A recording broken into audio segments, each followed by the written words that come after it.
স্বামীকে লাইফ সাপোর্টে রেখে সুন্দর শাড়ি পরে ঘুরে বেড়াচ্ছেন অনলাইন উদ্যোক্তা রুবায়েত ফাতিমা তন্নি। দেশবাসীর উদ্দেশ্য এবং সমালোচনাকারীদেরকে রুবায়েত ফাতিমা তন্নি বললেন, আপনাদের কাছে একটা রিকোয়েস্ট, আপনারা শুধুমাত্র আমার স্বামীর একদিনের হাসপাতালের বিলটা পরিশোধ করুন। বলা সহজ, অনেক করা কঠিন।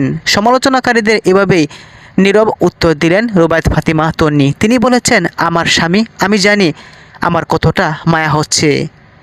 লাইফ সাপোর্টে থাকা স্বামীর ব্যাপারে তন্নি বললেন, আমি জানি লাইফ সাপোর্ট খুলে দিলেই আমার স্বামী আর বাঁচবে না। বাংলাদেশের ইউনাইটেড হাসপাতালের ডাক্তাররা যে কথা বলেছিল, ব্যাংককের ডাক্তাররা একই কথা বলছেন। অনেকে বলতেছেন, আপনি জানেন যে আপনার স্বামী হয়তো আর বাঁচব না, তাহলে কেন কোমাতে আইসিইউতে লাইফ সাপোর্টে আপনার স্বামীকে কষ্ট দিচ্ছেন? রুবায়েত ফাতিমা তন্নি বলছেন, প্লিজ আমাকে একটু শান্ত থাকতে দিন। আমি যদি অনলাইনে